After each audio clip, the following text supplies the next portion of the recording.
ದೇವರು ಪ್ರೀತಿಸುವ ಪ್ರೀತಿಯ ಬಿಗ್ ಜೆ ಟಿ ವಿ ಪ್ರಿಯ ವೀಕ್ಷಕರಿಗೆ ನಮ್ಮ ಕರ್ತನಾದ ಯೇಸು ಕ್ರಿಸ್ತನ ಹೆಸರಿನಲ್ಲಿ ನಿಮ್ಮನ್ನು ವಂದಿಸಿ ಸ್ವಾಗತ ಬಯಸ್ತಿದ್ದೇವೆ. ಬನ್ನಿರಿ, ದೇವರ ವಾಕ್ಯವನ್ನು ಇಂದು ಅಧ್ಯಯನ ಮಾಡಿಕೊಳ್ಳೋಣ. ಇಂದಿನ ನಮ್ಮ ಅಧ್ಯಯನ ಕೀರ್ತನೆಗಳು, ದ ಬುಕ್ ಆಫ್ ಸಾಮ್ಸ್, 58ನೇ ಅಧ್ಯಾಯ, ಚಾಪ್ಟರ್ 58.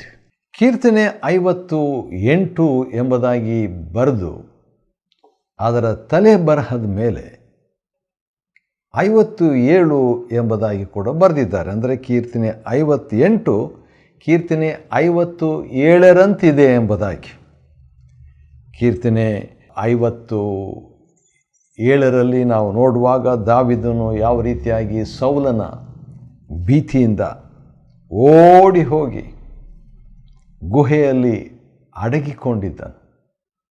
ಅಂಥ ಸಂದರ್ಭದಲ್ಲಿ ರಚಿಸಿದಂಥ ಕಾವ್ಯ ಕೀರ್ತನೆ 57. ಆದರೆ 58ನೇ ಕೀರ್ತನೆ ನಾವು ನೋಡುವಾಗ ಸ್ವಲ್ಪ ವ್ಯತ್ಯಾಸವಾಗಿದೆ.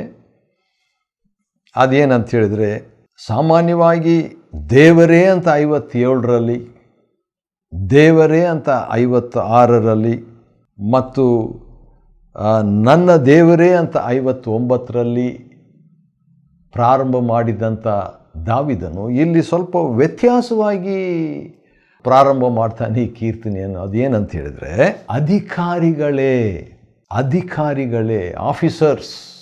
ಒಂದು ಕೀರ್ತನೆ ಅಧಿಕಾರಿಗಳಿಗೆ ಮೀಸಲಾಗಿರುವಂಥ ಒಂದು ಕೀರ್ತನೆ ಇರೋದಾದರೆ ಅದು ಕೀರ್ತನೆ 58. ಪೌಲನು ಕೂಡ ಮಾತನಾಡುವಾಗ, ಪತ್ರ ಬರೆಯುವಾಗ, ಉದಾಹರಣೆಗೆ ಎಫೆಸದವರಿಗೆ ಬರೆದ ಪತ್ರಿಕೆ 5ನೇ ಅಧ್ಯಾಯದಲ್ಲಿ ಗಂಡಂದರಿಗೆ, ಹೆಂಡತಿಯರಿಗೆ, ಮಕ್ಕಳಿಗೆ, ಅಧಿಕಾರಿಗಳಿಗೆ, ಸೇವಕರಿಗೆ, ಕೆಲಸಗಾರರಿಗೆ, ಆ ರೀತಿಯಾಗಿ ಅಧಿಕಾರಿಗಳನ್ನು ಸಂಬೋಧಿಸಿ ಉದ್ದೇಶಿಸಿ ಮಾತನಾಡ್ತಾ ಇರುವಂಥದ್ದನ್ನು ಪೌಲನ ಶೈಲಿಯಲ್ಲಿ ನಾವು ನೋಡ್ತೇವೆ. ನಮ್ಮ ಕರ್ತನಾದ ಯೇಸು ಕ್ರಿಸ್ತನು ಕೂಡ ಮಾತನಾಡುವಾಗ ಆ ದಿವಸಗಳಲ್ಲಿ ಧಾರ್ಮಿಕ ನಾಯಕರುಗಳು, ಅಧಿಕಾರಿಗಳು ಆಗಿರುವಂಥ ವ್ಯಕ್ತಿಗಳನ್ನು ಉದ್ದೇಶಿಸಿ ಫರಿಸಾಯರೇ, ಸದ್ದುಕಾಯರೇ ಎಂಬ ಆ ಮಾತನ್ನು ಎಂಬ ರೀತಿಯಲ್ಲಿ, ಶೈಲಿಯಲ್ಲಿ ತಿಳಿಸುವಂಥದ್ದನ್ನು ನಾವು ನೋಡ್ತೀವಿ. ಅದನ್ನೇ ದಾವೀದನ ಪುತ್ರ ಮಾಡಿದಂಥದ್ದನ್ನೇ ಇಲ್ಲಿ ದಾವೀದನು ಕೂಡ ಅಧಿಕಾರಿಗಳೇ ಎಂಬುದಾಗಿ. ಯಾಕಂದರೆ ಅಧಿಕಾರಿಗಳು ಸರಿ ಇದ್ದರೆ ಇತರರು ಸರಿಯಾಗಿರಲಿಕ್ಕೆ ದೊಡ್ಡ ಆಸ್ಪದ. ಆದ ಕಾರಣ ಅಧಿಕಾರಿಗಳನ್ನು ಉದ್ದೇಶಿಸಿ ಬರೆಯುವ ಕೀರ್ತನೆ ಇದು. ಅಧಿಕಾರಿಗಳು ಅಂತ ಹೇಳಿದ ಮೇಲೆ ಯಾವಾಗಲೂ ಅಧಿಕಾರಿಗಳ ವಿಷಯದಲ್ಲಿ ನಾವು ನಕಾರಾತ್ಮಕವಾಗಿ ಯೋಚನೆ ಮಾಡುವಂಥದ್ದು ಅಗತ್ಯವಿಲ್ಲ. ಯಾಕಂತ ಹೇಳಿದರೆ, ತಿಮೋಥಿಯನಿಗೆ ಪೌಲನು ಬರೆಯುವಾಗ ಒಂದು ಮಾತು ಹೇಳ್ತಾನೆ. ಅದನ್ನು ನಾವು ಈ ಸಂದರ್ಭದಲ್ಲಿ ನೆನಪು ಮಾಡಿಕೊಳ್ಳುವಂಥದ್ದು ಒಳ್ಳೆಯದು. ನನಗೆ ಈ ವಾಕ್ಯ ನೆನಪಿಗೆ ಬಂದಿದೆ. ನೋಡೋಣ ಏನಂತಿದೆ ಅಂತ ಹೇಳ್ಬಿಟ್ಟು 1 ತಿಮೋಥಿ 2ನೇ ಅಧ್ಯಾಯ 1ನೇ ವಚನ. 1 ತಿಮೋಥಿ ಚಾಪ್ಟರ್ 2 ವರ್ಸ್ 1, ಎಲ್ಲದಕ್ಕಿಂತಲೂ ಮೊದಲು. ಹಾಗಾದರೆ ಭಾಳ ಅರ್ಜೆಂಟ್, ಭಾಳ ಪ್ರಾಮುಖ್ಯ. ಎಲ್ಲದಕ್ಕಿಂತಲೂ ಮೊದಲು ಏನು ಮಾಡಬೇಕು? ಮನುಷ್ಯರೆಲ್ಲರಿಗೋಸ್ಕರ ದೇವರಿಗೆ ವಿಜ್ಞಾಪನೆಗಳನ್ನು, ಪ್ರಾರ್ಥನೆಗಳನ್ನು, ಮನವಿಗಳನ್ನು, ಕೃತಜ್ಞತಾಸ್ತುತಿಗಳನ್ನು ಮಾಡಬೇಕೆಂದು ಬೋಧಿಸ್ತೇನೆ. ಆ ರೀತಿಯಾಗಿ ಹೇಳಿಬಿಟ್ಟು ಪೌಲನು ಇನ್ನೊಂದು ಮಾತನ್ನು ಹೇಳ್ತಾನೆ. 1 ತಿಮೋಥಿ 2:2, ನಮಗೆ ಸುಖ ಸಮಾಧಾನಗಳು ಉಂಟಾಗಿ ನಾವು ಪೂರ್ಣ ಭಕ್ತಿಯಿಂದಲೂ ಗೌರವದಿಂದಲೂ ಕಾಲಕ್ಷೇಪ ಮಾಡುವಂತೆ. ಅಂದರೆ ನಾವು ಪೂರ್ಣ ಭಕ್ತಿಯಿಂದ, ಪೂರ್ಣ ಗೌರವದಿಂದ, ಸಮಾಧಾನದಿಂದ, ವಿಶ್ರಾಂತಿಯಿಂದ ನಾವು ಜೀವನ ಮಾಡಬೇಕಾದ್ರೆ ಏನು ಮಾಡಬೇಕು? ಒಂದು ಸೀಕ್ರೆಟ್ ಇದೆ. ಅದೇನಂತ ಹೇಳಿದರೆ, ಅರಸುಗಳಿಗಾಗಿಯೂ ಎಲ್ಲ ಅಧಿಕಾರಿಗಳಿಗಾಗಿಯೂ ವಿಜ್ಞಾಪನೆಗಳನ್ನು ಮಾಡಬೇಕು. ಹೌದು, ನನಗೂ ನಮಗೂ ದೇವರು ಹೇಳುವಂಥ ನೆನಪಿಸುವಂಥ ಒಂದು ಸಂಗತಿ ಏನೆಂದರೆ ಅಧಿಕಾರಿಗಳಿಗೆ. ಅದೇ ಮಾತನ್ನು ನಾವು ಕೀರ್ತನೆ 58:1 ನಾವು ನೋಡ್ತೇವೆ. ಅಧಿಕಾರಿಗಳೇ ಅಂತ. ಅಧಿಕಾರಿಗಳಿಗಾಗಿ ನಾವು ಪ್ರಾರ್ಥನೆ ಮಾಡುವಂಥದ್ದು ಕೂಡ ಭಾಳ ಪ್ರಾಮುಖ್ಯ. ಯಾಕಂತ ಹೇಳಿದ್ರೆ 1 ತಿಮೋಥೆ 2:3 ಹಾಗೆ ಮಾಡುವುದು. ಹೇಗೆ ಮಾಡುವುದು? ಅಧಿಕಾರಿಗಳಿಗಾಗಿ ಪ್ರಾರ್ಥನೆ ಮಾಡುವುದು ನಮ್ಮ ರಕ್ಷಕನಾದ ದೇವರ ಸನ್ನಿಧಿಯಲ್ಲಿ ಮೆಚ್ಚಿಕೆಯಾಗಿಯೂ ಯೋಗ್ಯವಾಗಿಯೂ ಅದೇ. ದೇವರಿಗೆ ಮೆಚ್ಚುಗೆಯಾದದ್ದನ್ನು ನಾವುಗಳು ಮಾಡಲೇಬೇಕು. ಅಧಿಕಾರಿಗಳಿಗಾಗಿ ಪ್ರಾರ್ಥನೆ ಮಾಡೋದು. ಹೌದು, ಆ ದಿವಸಗಳಲ್ಲಿ ಈ ಸತ್ಯ ದಾವೀದನಿಗೆ ಗೊತ್ತಿರಲಿಲ್ಲ. ಆದರೂ ಕೂಡ ಅವನ ಮನಸ್ಸಿನಲ್ಲಿ ಅಧಿಕಾರಿಗಳಿಗೆ ವಿಶೇಷವಾಗಿ ತನ್ನನ್ನು 21 ಸಾರಿ ಬೆನ್ನಟ್ಟಿಕೊಂಡು ಹಿಡಿಬೇಕೆಂದು ಕೊಲ್ಲಬೇಕೆಂದು ಬಂದಂಥ ಸೌಲನಿಗೆ ಅವನು ಮರ್ಯಾದೆ ಕೊಟ್ಟನು, ಗೌರವಿಸಿದನು. ಜೊತೆಗಿದ್ದಂಥ ದಾವೀದನ ಸ್ನೇಹಿತರು, ದೇವರು ನಿನ್ನ ವೈರಿಯನ್ನು ನಿನಗೆ ಒಪ್ಪಿಸಿಕೊಡ್ತೀನಿ ಎಂಬುದಾಗಿ ಹೇಳಿದನಲ್ಲ, ವಾಗ್ದಾನ ಮಾಡಿದನಲ್ಲ, ಇದೇ ದಿನ ಕೊಂದ್ಬಿಡು ಸೌಲನನ್ನು, ನಿದ್ದೆ ಮಾಡ್ತಾ ಇರುವ ಸೌಲನನ್ನು ಎಂಬುದಾಗಿ ಗುಹೆಯಲ್ಲಿ ಹೇಳಿದರು. ಆದರೆ ಇಲ್ಲ, ಕರ್ತನ ಅಭಿಷಕ್ತನ ಮೇಲೆ ನಾನು ಕೈ ಎತ್ತುವುದಿಲ್ಲ ಎಂಬ ದೃಢ ನಿಶ್ಚಯವನ್ನು, ದೃಢ ತೀರ್ಮಾನವನ್ನು, ದೃಢ ಪ್ರತಿಷ್ಠೆಯನ್ನು ದಾವೀದನು ಮಾಡಿಕೊಂಡು. ಹೌದು, ಅದೇ ದಾವೀದನು ಇಲ್ಲಿ ನೋಡುವಾಗ ಅಧಿಕಾರಿಗಳಿಗೆ ಒಂದು ಹಾಡು ಬರೀತಾನೆ. ಹೌದು, ಅವರನ್ನು ತಿದ್ದುತ್ತಾನೆ. ಯಾಕಂತ ಹೇಳಿದರೆ ದಾವೀದನ ಕಾಲದಲ್ಲಿದ್ದಂಥ ಅಧಿಕಾರಿಗಳು ಅವರು ಸರಿಯಾಗಿರಲಿಲ್ಲ. ಆದರೂ ಕೂಡ ಇದರಿಂದ ನಾವು ತಿಳಿಯುವಂಥ ಸಂಗತಿ ಏನೆಂದರೆ, ಒಂದು ಹೇಗೋ ಇರಲಿ ಬಿಡು ಎಂಬುದಾಗಿ ಬಿಡದೆ ಅವರನ್ನು ಉದ್ದೇಶಿಸಿ ಒಂದು ಹಾಡನ್ನೇ, ಒಂದು ಕೀರ್ತನೆಯನ್ನೇ, ಒಂದು ಅಧ್ಯಾಯವನ್ನೇ ಅವನು ಮಾಡುವಾಗ ಅವರ ವಿಷಯದಲ್ಲಿಯೂ ಒಂದು ವಿಧವಾದಂಥ ಕಾಳಜಿ ಇತ್ತು ಎಂಬುದಾಗಿ ನೋಡ್ತೇವೆ. ಅಧಿಕಾರಿಗಳೇ, ನೀವು ಕೊಡುವ ತೀರ್ಪುಗಳು ನೀತಿಗನುಸಾರವಾಗಿವೆಯೋ? ಅಧಿಕಾರಿಗಳಿಗೆ ಒಂದು ಸವಾಲು, ಅಧಿಕಾರಿಗಳಿಗೆ ಒಂದು ಪ್ರಶ್ನೆ ದಾವೀದನು ಹಾಕ್ತಾ ಇದ್ದಾನೆ. ಜನರ ವ್ಯಾಜ್ಯಗಳನ್ನು ಯಥಾರ್ಥವಾಗಿ ಬಗೆಹರಿಸುವುದುಂಟೋ? ನೀತಿಗನುಸಾರ, ಯಥಾರ್ಥವಾಗಿ. ಅಧಿಕಾರಿಗಳಲ್ಲಿ ಈ 2 ಸಂಗತಿ ಭಾಳ ಇಂಪಾರ್ಟೆಂಟು, ಪ್ರಾಮುಖ್ಯ. ನೀತಿ, ಯಥಾರ್ಥತೆ. ಒಬ್ಬ ನಾಯಕನಲ್ಲಿ ಇರ್ತಕ್ಕಂಥ ಈ 2 ಸಂಗತಿ. ಮತ್ತು ಹಾಗೆ ಮುಂದುವರೆದಾಗ 4ನೇ ವಚನದಲ್ಲಿ ದಾವೀದನು ಹೇಳ್ತಾನೆ. ಅದಕ್ಕಿಂತ ಮುಂಚೆ 1ನೇ ವಚನದಲ್ಲಿರುವಂಥ ಮಾತನ್ನು ನಾವು ನೆನಪು ಮಾಡಿಕೊಳ್ಳೋಣ. ಅಧಿಕಾರಿಗಳೇ, ನೀವು ಕೊಡುವ ತೀರ್ಪುಗಳು ನೀತಿಗನುಸಾರವಾಗಿದೆಯೋ? ನೀತಿಗನುಸಾರ ಅಂತ ಹೇಳಿದ್ರೆ ನೀತಿವಂತನು, ನೀತಿ ಕೊಡುವಂಥ ವ್ಯಕ್ತಿಯನ್ನು ನಾವು ನೆನಪು ಮಾಡ್ಕೋಬೇಕಾದ ಯೇಸು ಕರ್ತನು. ಆತನೇ ನಮ್ಮ ನೀತಿ. ನಮಗಿರುವಂಥದ್ದು ಸ್ವನೀತಿ, ಆದರೆ ದೇವರು ಬಯಸುವಂಥದ್ದು ದೈವಿಕ ನೀತಿ, ದಿವ್ಯ ನೀತಿ. ಆ ದಿವ್ಯ ನೀತಿ ಯೇಸು ಕ್ರಿಸ್ತನೆಂಬ ವ್ಯಕ್ತಿಯಲ್ಲಿ ಲಭ್ಯ. ಆತನನ್ನು ಸ್ವೀಕಾರ ಮಾಡುವಾಗ ನಡೆಯುವಂಥದ್ದೇನು?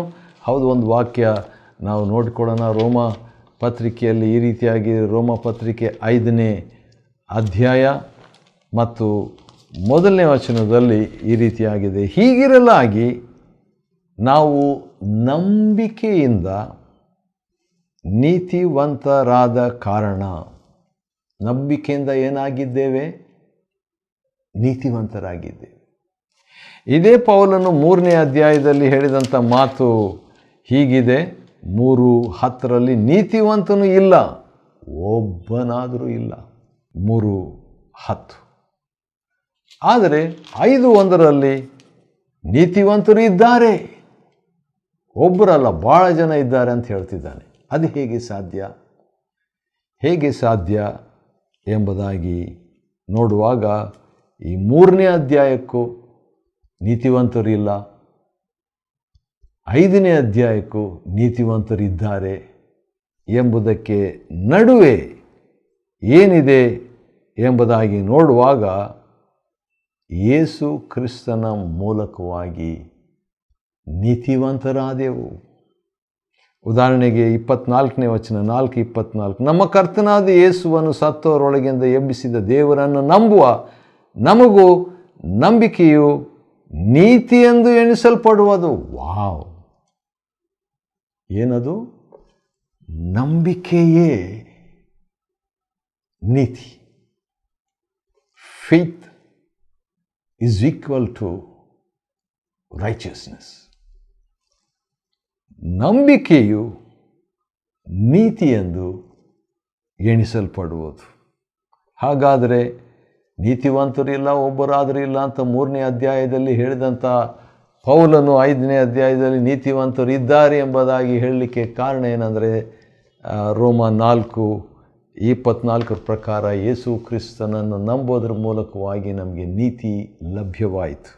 ಆದ ಕಾರಣ ಕೀರ್ತನೆ 58:1 ನೀತಿ ಅಂತ ಹೇಳುವಾಗ ಯೇಸು ಕ್ರಿಸ್ತನನ್ನು ನಾವು ನೆನಪು ಮಾಡಿಕೊಳ್ಳುವಂತೆ ಇಂಡೈರೆಕ್ಟಾಗಿ, ನೇರವಾಗಿ ಅಥವಾ ಆತನ ಚಿತ್ರ ಇಲ್ಲಿದೆ ಅಂತ ನಾವು ನೋಡ್ತೇವೆ. ಸರಿ, ಮುಂದುವರಿಸೋಣ. ಕೀರ್ತನೆ 58 ಅಧ್ಯಯನ ಮಾಡಿಕೊಳ್ತಿದ್ದೇವೆ. 58 ಅಧ್ಯಯನ ಮಾಡಿಕೊಳ್ಳುವಾಗ ದಾವಿದನು ಯಾವ ರೀತಿಯಾಗಿ ಒಂದೊಂದು ಸಮಸ್ಯೆಗೂ ಒಂದು ಹಾಡು ಬರಿತಾ ಇದ್ದನು. ಒಂದೊಂದು ಕಷ್ಟಕ್ಕೂ ಅದು ಭಾಳ ಒಳ್ಳೆಯ ಒಂದು ಅಭ್ಯಾಸ. ಏನಾದರೂ ಸಮಸ್ಯೆ ಬಂದರೆ ಪ್ರಾರ್ಥನೆ, ಏನಾದರೂ ಸಮಸ್ಯೆ ಬಂದರೆ ಹಾಡು. ಆ ರೀತಿಯಾಗಿ ತನ್ನ ಜೀವನ ಶೈಲಿಯನ್ನು ಕ್ರಮಪಡಿಸಿಕೊಂಡ ಈ ದಾವೀದ. ಸರಿ, ಅಂಥವರನ್ನೇ ದೇವರು ಉಪಯೋಗಿಸಿದನು. ಇಡೀ ದೇಶಕ್ಕೆ ದೊಡ್ಡ ಜಯವನ್ನೇ ತಂದುಕೊಟ್ಟನು. ಅಷ್ಟೇ ಅಲ್ಲ, ಅವನ ಮುಖಾಂತರವಾಗಿ ಯೇಸು ಕ್ರಿಸ್ತನೆಂಬ ರಕ್ಷಕನು, ಮೆಸ್ಸಿಯನು, ಕ್ರಿಸ್ತನು ರಾಜನೀತಿಯಲ್ಲಿ ಅಥವಾ ರಾಜ ವಂಶಾವಳಿಯಲ್ಲಿ ಹುಟ್ಟಿ ಬಂದು ದಾವಿದನ ಕುಮಾರನೇ ಎಂಬುದಾಗಿ ಕರೆಯಲ್ಪಟ್ಟವನಾಗಿದ್ದನು. 4ನೇ ವಚನ ಕೀರ್ತನೆ 58:4 ಅವರು ಸರ್ಪದಂತೆ ವಿಷಭರಿತರು. ಸರ್ಪ ಅಂತ ಹೇಳಿದಾಗ ಮತ್ತೆ ನನಗೆ ನೆನಪಿಗೆ ಬರುವಂಥ ಒಂದು ವಾಕ್ಯ, ನಮ್ಮೆಲ್ಲರಿಗೂ ಗೊತ್ತಿರುವಂಥ ಒಂದು ವಾಕ್ಯ, ಯೋಹಾನ 3:16, ದೇವ್ರ ಲೋಕದ ಮೇಲೆ ಎಷ್ಟೋ ಪ್ರೀತಿಯನ್ನಿಟ್ಟು ತನ್ನ ಒಬ್ಬನೇ ಮಗನನ್ನು ಕೊಟ್ಟನೆಂಬಂಥ ವಾಕ್ಯ ನಮಗೆ ಗೊತ್ತಿದೆ. ಆದರೆ ಆ ವಾಕ್ಯಕ್ಕೆ ಸ್ವಲ್ಪ ಮೇಲೆ ಇರುವಂಥ ವಾಕ್ಯ ನಾವು ಮರಿಬಾರ್ದು. ಅದು ಏನಾಗಿದೆ ಅಂತ ಹೇಳ್ಬಿಟ್ಟು ನಾವು ನೋಡುವಾಗ 3 ಮತ್ತು 14ನೇ ವಚನ ಈ ರೀತಿಯಾಗಿದೆ. ಮೋಶೆಯು, ಯೋಹಾನ 3:14, ಜಾನ್ 3:14, ಮೋಶೆಯು ಅಡವಿಯಲ್ಲಿ ಸರ್ಪವನ್ನು ಎತ್ತರದಲ್ಲಿಟ್ಟ ಹಾಗೆಯೇ ಮನುಷ್ಯ ಕುಮಾರನು ತನ್ನನ್ನು ನಂಬುವವರೆಲ್ಲರೂ ನಿತ್ಯ ಜೀವವನ್ನು ಪಡೆಯಬೇಕೆಂದು ಎತ್ತರದಲ್ಲಿ, ಅಂದರೆ ಶಿಲುಬೆಯ ಎತ್ತರದಲ್ಲಿ ಇಡಲ್ಪಡಬೇಕು. ಅದಾದ ಮೇಲೆ ದೇವರ ಲೋಕದ ಮೇಲೆ ಅಂತ. ಹಾಗಾದರೆ ಇಲ್ಲಿ ಸರ್ಪ ಅಂತ ಬಂತಲ್ಲ 58:4ನೇ ವಚನದಲ್ಲಿ, ಹಾಗಾದರೆ ಅದು ಕೂಡ ಯೇಸು ಕ್ರಿಸ್ತನನ್ನು ಸೂಚಿಸ್ತದೆ. ಹೌದು, ಸರ್ಪದಲ್ಲಿ ವಿಷ ಇದೆ, ಆದರೆ ಸರ್ಪ ಕುಯುಕ್ತಿ ಹೌದು. ಆದರೆ ನಮಗೋಸ್ಕರ ಆತನು ಸರ್ಪ ವಿಷವನ್ನು ಹೊಂದಿಕೊಂಡನು. ಹೌದು, ಈ ವಾಕ್ಯ ನಾನು ಹೇಳಲೇಬೇಕು, ಯಾಕಂದರೆ ಭಾಳ ಶಕ್ತಿಯುತವಾದಂಥ ಒಂದು ವಾಕ್ಯ ನೆನಪಿಗೆ ಬಂದುಬಿಟ್ಟಿದೆ. ಅದು ಯಾವುದಂತ ಹೇಳಿದರೆ 2ನೇ ಕೊರಿಂಥ 5ನೇ ಅಧ್ಯಾಯ. ಈ ಸಂದರ್ಭದಲ್ಲಿ ನೆನಪಿಟ್ಕೊಳ್ಳೋದು ಅಷ್ಟೇ ಅಲ್ಲ, ಕೃತಜ್ಞತೆಯುಳ್ಳವರಾಗಿ ಇರಬೇಕು. ಯಾಕಂದರೆ ದೇವರು ಎಂಥ ದೊಡ್ಡ ಕೆಲಸ ಮಾಡಿದ್ದಾನೆ ನಮಗೋಸ್ಕರ ಎಂಬುದಾಗಿ 5ನೇ ಅಧ್ಯಾಯ 2ನೇ ಕೊರಿಂಥ ಮತ್ತು 21ನೇ ವಚನ 2 Corinthians 5:21 ನಾವು ಆತನಲ್ಲಿ ದೇವರಿಗೆ ಸಮರ್ಪಕವಾದ ನೀತಿ ಸ್ವರೂಪಿಗಳು ಆಗುವಂತೆ ದೇವರು ಪಾಪಜ್ಞಾನವಿಲ್ಲದ ಆತನನ್ನು ನಮಗೋಸ್ಕರ ದೇವರು ಯೇಸು ಕ್ರಿಸ್ತನನ್ನು ಪಾಪ ಸ್ವರೂಪಿಯಾಗ ಮಾಡಿದನು. ಪಾಪ ಸ್ವರೂಪಿಯಾಗಿ ಮಾಡಿಬಿಟ್ನಂತೆ, ಸರ್ಪವಾಗಿ ಇಡೀ ಲೋಕದ ಪಾಪ ಹೊತ್ತಂಥ ವ್ಯಕ್ತಿಯಾಗಿ ಮಾಡಿದನು. ಜಾಣತನದಿಂದ ಮಂತ್ರಿಸುವ ಹಾವಾಡಿಗರ ನಾಗಸ್ವರಕ್ಕೂ ಮರಳಾಗದೆ ಕಿವಿಗೊಡದೆ ಕಳ್ಳ ಹಾವಿನಂತೆ ಇರುತ್ತಾರೆ. ಈ ರೀತಿಯಾಗೆಲ್ಲ ದಾವೀದನು ತನ್ನ ಉದ್ವೇಗವನ್ನು ಹಂಚಿಕೊಳ್ತಾನೆ. ಯಾಕಂತೇಳಿದ್ರೆ, ಯಾಕೆ ಈ ರೀತಿಯಾಗಿ ದಾವೀದನು ಇಷ್ಟೆಲ್ಲ ಜನರನ್ನು ಬೈತಾನೆ? ಅಧಿಕಾರಿಗಳೇ ಅಂತ ಪ್ರಾರಂಭ ಮಾಡಿಬಿಟ್ಟು ಅವರನ್ನು ಉದಾಹರಣೆಗೆ 6ನೇ ವಚನದಲ್ಲಿ ದೇವರೇ ಅವರ ಹಲ್ಲುಗಳನ್ನು ಮುರಿದು ಬಿಡು ಅಂತ ಹೇಳ್ತಾನೆ ರೀ. ಯಾಕೆ ಈ ರೀತಿಯಾಗಿ ಹೇಳ್ತಾನೆ ಎಂಬುದಕ್ಕೆ ಒಂದು ಕಾರಣ ಇದೆ. ಆ ಕಾರಣ ನೋಡೋದಕ್ಕೆ ಮುಂಚಿತವಾಗಿ ದಾವೀದನ ಕೊನೆ ಮಾತು ಏನಾಗಿರಬಹುದು ಎಂಬುದಾಗಿ ನಾವು ನೋಡಿಕೊಳ್ಳುವಾಗ, ಇನ್ನೇನು ಸಾಯ್ತಾ ಇದ್ದಾನೆ ದಾವೀದನು, ಸಾಯೋದಕ್ಕೆ ಮುಂಚಿತವಾಗಿ ಏನು ಮಾತಾಡಿದನು ಅಂತ ಹೇಳ್ಬಿಟ್ಟು ನಾವು ನೋಡುವಾಗ, ಮೊದಲನೇ ಅರಸುಗಳ ಗ್ರಂಥ 1 Kings chapter 2 verse 9, ಶಿಮ್ಮಿ ಅಂತ ಒಬ್ಬನು ದಾವೀದನಿಗೆ ಶಾಪ ಕೊಡ್ತಾನೆ. 8ನೇ ವಚನದಲ್ಲಿದೆ, ಆದರೆ ನಾನು ಯೆಹೋವನ ಹೆಸರಿನಲ್ಲಿ ಪ್ರಮಾಣ ಮಾಡಿದೆ ಏನಂತ, ಶಿಮ್ಮಿ, ನಾನು ನಿನಗೆ ಶಿಕ್ಷೆ ಕೊಡೋದಿಲ್ಲ ಅಂತ.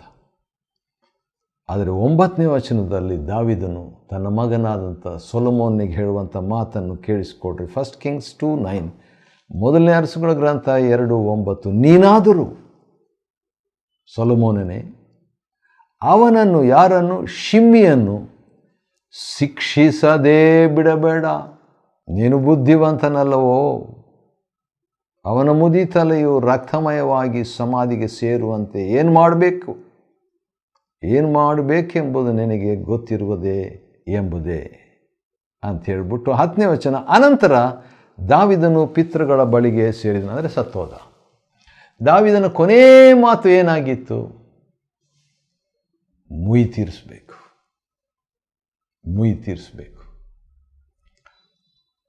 ಶಿಮ್ಮಿಯನ್ನು ದಂಡಿಸಬೇಕು, ಮರಣದಂಡನೆ ಕೊಟ್ಬಿಡಬೇಕು ಅಂತ ಹೇಳಿಬಿಟ್ಟು ಸತ್ತೋಗ್ತಾನೆ ದಾವೀದ.